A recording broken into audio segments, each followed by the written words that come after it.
Hello बच्चों, स्वागत है आप सबका हमारे इस नए लेक्चर में क्वाड्रेटिक इक्वेशंस के। और बच्चों, आपको याद ही होगा कि हम एक स्टैंडर्ड बुक को सॉल्व कर रहे हैं जिसमें बहुत ही अमेजिंग क्वेश्चंस है क्वाड्रेटिक के, जिसकी पूरी एक्सरसाइज 1 हमने कंप्लीट कर ली है और एक्सरसाइज 2 जो कि पैराग्राफ बेस्ड क्वेश्चंस की है, उसमें हमने फर्स्ट पैराग्राफ के 2 सवाल बना लिए। आज के लेक्चर में हम देखने वाले हैं अगले 2 पैराग्राफ, जिसमें टोटल 5 क्वेश्चंस होंगे जो हम सॉल्व करेंगे और बहुत ही जबरदस्त ये क्वेश्चंस हैं जिससे आपके कंसेप्ट जो है वो बहुत अच्छे तरीके से क्लियर हो पाएंगे।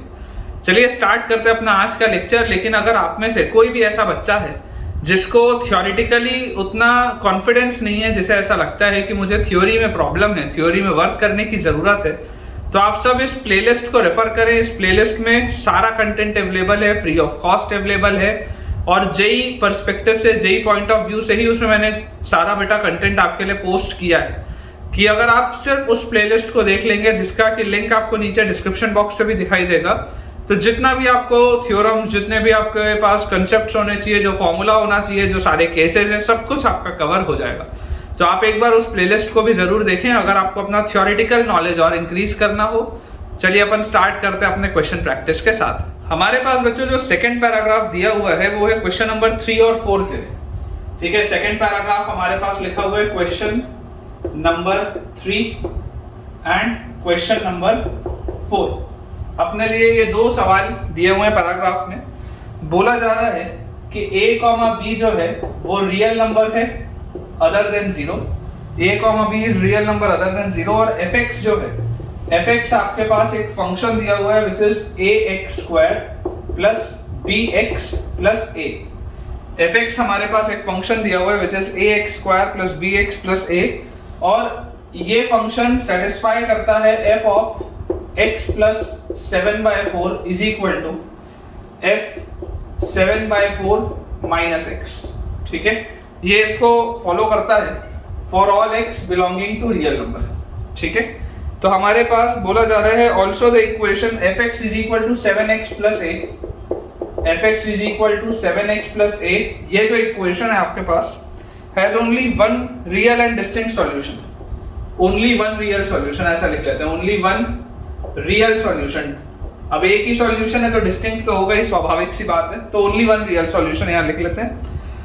सबसे पहले बच्चों इसमें हमें थर्ड वाला जो पार्ट है, थर्ड वाले पार्ट में हमें बताना है कि a प्लस b की वैल्यू क्या होगी, what is the value of a plus b। ये हमारे पास पहला सवाल है। अब देखिए, आपको जो बच्चों प्रॉपर्टी पता होनी चाहिए, प्रॉपर्टी क्या होती है। प्रॉपर्टी ये होती है कि ये आपके पास एक क्वाड्रेटिक दिया हुआ है, इसमें तो कोई भी डाउट नहीं है किसी को भी, क्वाड्रेटिक फंक्शन दिखाई दे रहा है। ये जो क्वाड्रेटिक का कर्व होता है, इस क्वाड्रेटिक के कर्व में चाहे माउथ ओपनिंग अपवर्ड्स हो चाहे माउथ ओपनिंग डाउनवर्ड्स हो, हमें ये बात पता होती है कि for quadratic ax² plus bx plus c, जो कंसेप्ट है मैं आपको वो बता रहा हूँ क्योंकि मुझे उम्मीद है कुछ बच्चों को ये नहीं पता होगा। ऐसे वाले क्वाड्रेटिक के लिए ये वाली जो लाइन होती है, ये वाली जो लाइन होती है जो कि वर्टेक्स से पास होती है, और जो इसके एक्सिस के बेटा ये जो एक्सिस वाली लाइन होती है ये इसको सेम उसमें डिवाइड करती है। मतलब कि ग्राफ इधर जैसा दिखेगा, ग्राफ उधर भी वैसे ही दिखेगा। या आप ऐसा बोल सकते हैं कि एक दूसरे के मिरर इमेजेस होते हैं, या आप ऐसा बोल सकते हैं कि वर्टेक्स के अबाउट मतलब फंक्शन की वैल्यू -b/2a प्लस x में जो होगी वही फंक्शन की वैल्यू -b/2a माइनस x में भी होगी। ये इसका कंसेप्ट है। ठीक है, तो अगर आपको दिया हुआ है कि f 7/4 plus x is equal to f 7/4 minus x है, मतलब जो सबसे पहला ऑब्जर्वेशन है वो ये है कि x coordinate of the vertex, x coordinate of the vertex, ये आपके पास आ जाएगा, क्या आ जाएगा, -b/2a। x coordinate of the vertex इसके लिए आ जाएगा -b/2a, और वो x कोऑर्डिनेट होगा क्या, ये x कोऑर्डिनेट देख लो, आपको क्या दिख रहा है, 7/4 दिख रहा है, तो इसकी वैल्यू आ जाएगी आपके पास बच्चों -b/2a जो है वो 7/4 के बराबर है। ये चीज अपने पास सबसे पहले आ गई। ठीक है, इसके बाद बच्चों अगर आप ध्यान से देखेंगे कि आपके पास यहाँ पर लिखा हुआ है fx is equal to 7x plus a, only one real solution, इसका सिर्फ एक रियल सॉल्यूशन। तो इसका क्या मतलब है, इसको अपन यहाँ पर देखते हैं।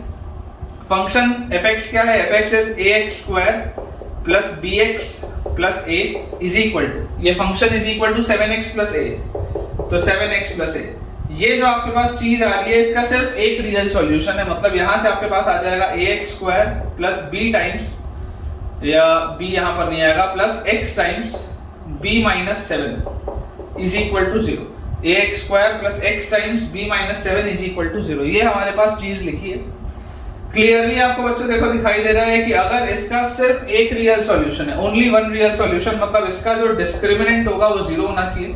इसका डिस्क्रिमिनेंट क्या आएगा, तो इसका डिस्क्रिमिनेंट आ जाएगा b स्क्वायर माइनस 4ac। देखो कांस्टेंट वाला टर्म तो गायब है, तो मतलब b माइनस 7 की वैल्यू 0 होनी चाहिए। तो यहां से b की वैल्यू आ गई 7, इसमें तो कोई डाउट नहीं होना चाहिए, b की वैल्यू आ गई 7।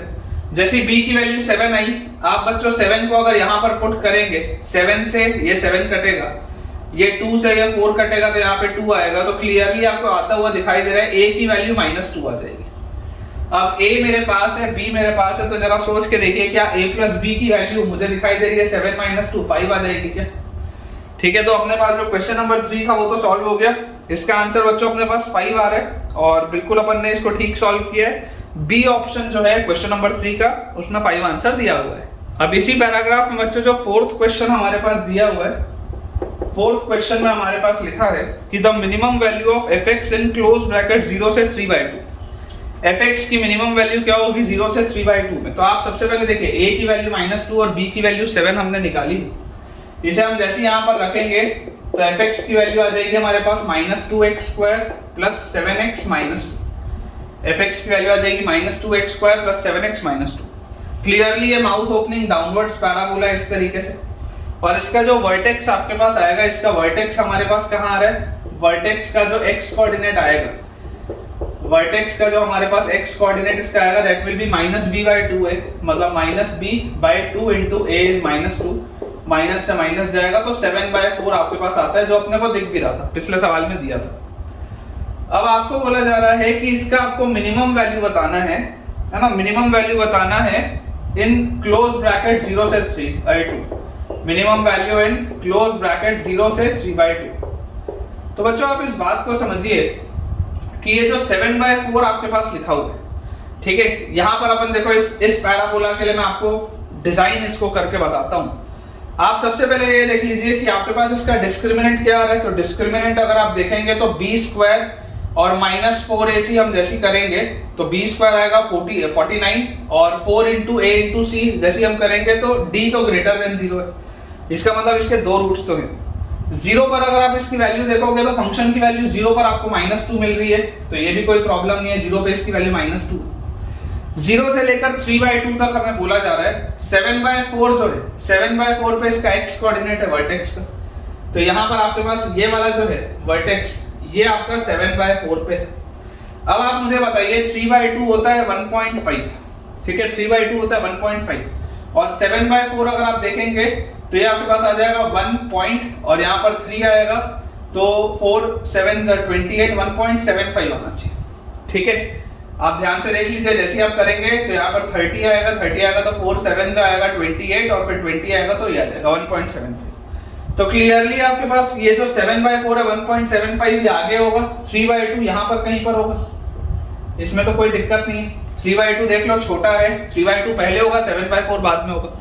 अब अगर आप 0 से लेकर 3/2 तक में बोलेंगे कि बताइए इसकी मिनिमम वैल्यू कहाँ आ रही है 0 से लेकर 3/2 तक, तो बच्चों हमको साफ साफ दिखाई दे रहा है कि क्योंकि ये 0 से लेकर 3/2 तक में ऐसे इंक्रीजिंग फंक्शन है, ये ऐसे इंक्रीज हो रहा है 0 से लेकर 3/2 में, इसका वर्टेक्स तो बाद में, लेकिन 0 से लेकर 3/2 तक में ये इंक्रीज हो रहा है। तो क्लियरली आपको दिखाई दे रहा है कि मिनिमम वैल्यू जो आएगी, मिनिमम वैल्यू एट x = 0, इसकी जो सबसे छोटी वैल्यू आएगी वो x = 0 पे ही आएगी, क्योंकि अगर आप 0 से लेकर 3/2 तक अपना ग्राफ देखेंगे तो ये वाला तो आपके पास कर्व एग्जिस्ट ही नहीं करेगा, सिर्फ आपके पास इतना रहेगा, सिर्फ इतना। तो 0 से लेकर 3/2 तक में अगर हम देखेंगे तो मिनिमम वैल्यू 0 पे आएगी और 0 पे इसकी वैल्यू क्या होगी, फंक्शन की वैल्यू 0 पे आपके पास आ जाएगी -2। ये अपना इसका आंसर होना चाहिए और बिल्कुल अपन ने बच्चों ये सही सॉल्व किया है। क्वेश्चन नंबर 4 का डी ऑप्शन है राइट आंसर, जिसमें कि -2 आंसर दिया हुआ है। बच्चों अब सेकंड पैराग्राफ अपने पास दिया हुआ है क्वेश्चन नंबर 5 to 7 के लिए, ठीक है। क्वेश्चन नंबर 5 से लेकर क्वेश्चन नंबर 7 तक हमारे पास सेकंड पैराग्राफ दिया है, question number 5 to question number 7। अब देखिए हमारे पास इसमें दिया हुआ है कि एक क्वाड्रेटिक पॉलिनोमियल fx है और इस क्वाड्रेटिक पॉलिनोमियल fx में दिया हुआ है x square minus 4ax x square minus 4ax plus 5a square minus 6a x square minus 4ax plus 5a square minus 6a। ये हमारे पास एक क्वाड्रेटिक पॉलिनोमियल है और इसमें बच्चों हमें बोला जा रहा है कि the non zero values of a for which the roots of fx। सबसे पहले तो आपको नॉन जीरो वैल्यूज बतानी है, पांचवें सवाल में नॉन जीरो वैल्यूज बतानी है। तो non zero values of a for which the roots of fx equal to 0 for which the roots of fx equal to 0 are equal in magnitude and opposite in sign. Are equal in magnitude and opposite in sign मतलब अगर एक root alpha है तो दूसरा root minus alpha होगा। Magnitude wise दोनों alpha ही है लेकिन दोनों के साइन अलग अलग है। और आपको नॉन जीरो वैल्यूज बतानी है a की, मतलब कि a की वैल्यू जीरो नहीं हो सकती, ये आपको दिया हुआ है।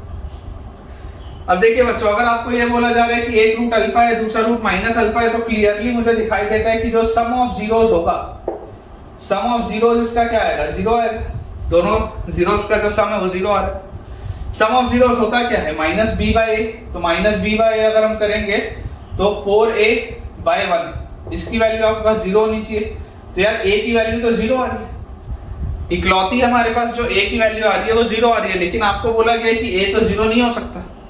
ठीक है, तो इसका मतलब कि कोई भी a की वैल्यू पॉसिबल नहीं है। No possible value of a, no possible value of a।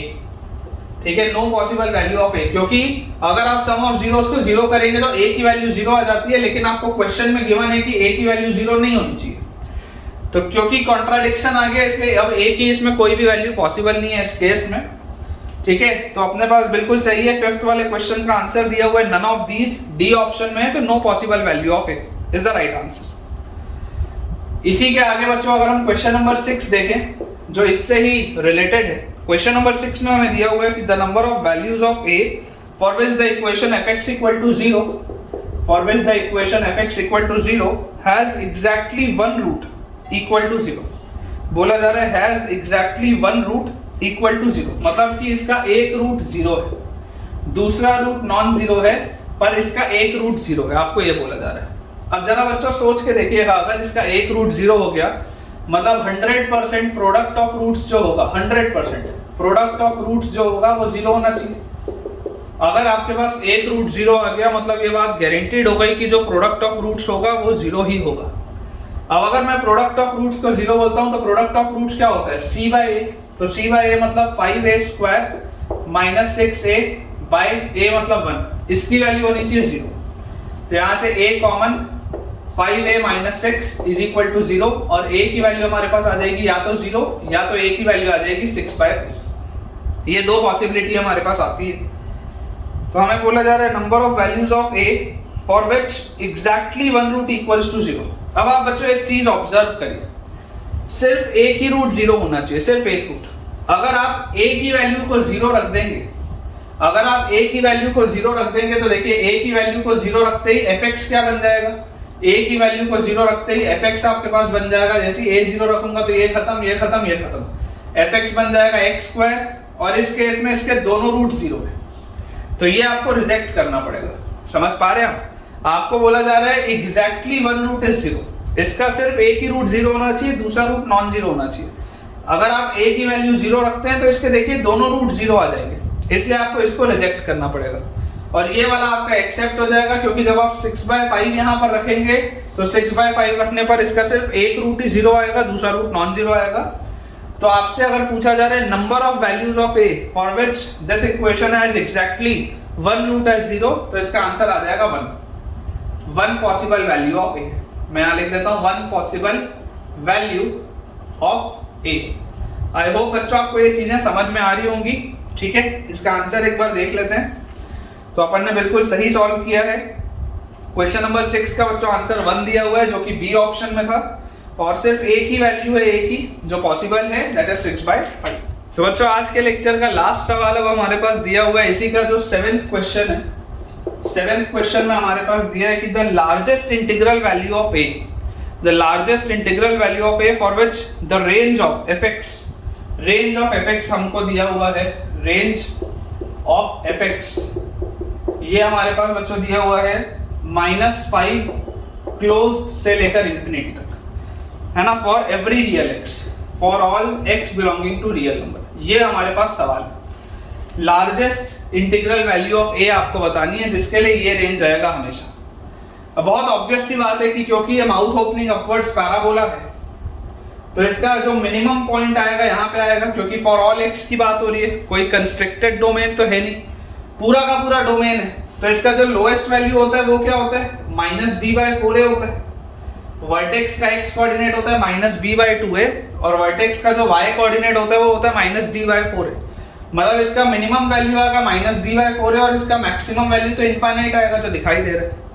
तो क्लियरली इस सवाल में मुझे समझ में आता है कि -d/4a जो होगा, इसकी वैल्यू बच्चों होनी चाहिए किसके बराबर, -5 के बराबर। माइनस से माइनस तो गया, डिस्क्रिमिनेंट होता है b² - 4ac, तो b² इज 16a² - 4, a की जगह 1 और c की जगह हमारे पास आ जाएगा 5a² - 6 divided by 4 into a की जगह आ जाएगा 1, क्योंकि ये वाला जो a है इसको आप कैपिटल A लिख लो ताकि आपको कंफ्यूजन ना हो। कैपिटल A का मतलब है x² का कोफिशिएंट, ठीक है, एंड इसकी वैल्यू 5 के बराबर होनी चाहिए। तो यहाँ से अपने पास आ जाएगा 16a², या अपन 4 का फैक्टर कट कर देते हैं, तो ये हमारे पास देखिए आ गया 4a² - 5a², मतलब ये आ गया -a² और +6a = 5। तो यहाँ से अपने पास आ जाएगा a² और -6a और +5 = 0। इसको हम लिख सकते हैं a² - 5a - a +5 = 0। तो क्लियरली बच्चों a - 5 into a - 1 आ रहा है 0। तो a की वैल्यू आ रही है 1 और a की वैल्यू आ रही है 5। क्योंकि हमसे पूछा जा रहा है largest integral value of a, तो 5 आंसर होगा, 1 आंसर नहीं होगा, क्योंकि लार्जेस्ट पूछा जा रहा है। चेक कर लेते हैं एक बार। तो अगेन क्वेश्चन नंबर 7 भी हमने बिल्कुल ही सही सॉल्व किया है, इसका आंसर भी बी ऑप्शन दिया हुआ है, which is 5। So the largest integral value of a, जिसके लिए आपका रेंज -5 से इंफिनिटी होगा, तो वो a की वैल्यू होगी 5। तो ठीक है बच्चों, विद दिस हम अपने आज के लेक्चर के एंड पे पहुंच चुके हैं, और मुझे पूरी उम्मीद है कि आपको आज का लेक्चर बहुत बढ़िया तरीके से समझ में आया होगा और आपके जो कंसेप्ट्स हैं वो भी अच्छे से क्लियर हुए होंगे। अगर आपको आज के लेक्चर से बेनिफिट हुआ है तो मुझे कमेंट्स में बताइए कि आपने आज मुझसे क्या नया सीखा, और अगर आपको अच्छा लगा वो लेक्चर तो जल्दी से इस वीडियो को लाइक करें, चैनल को सब्सक्राइब करें, और अपने सारे फ्रेंड सर्कल में जो भी जेईई एस्पिरेंट्स हैं उनसे आप इसे शेयर करें, ताकि उन सब की पढ़ाई बहुत बढ़िया तरीके से हो पाए। Thank you.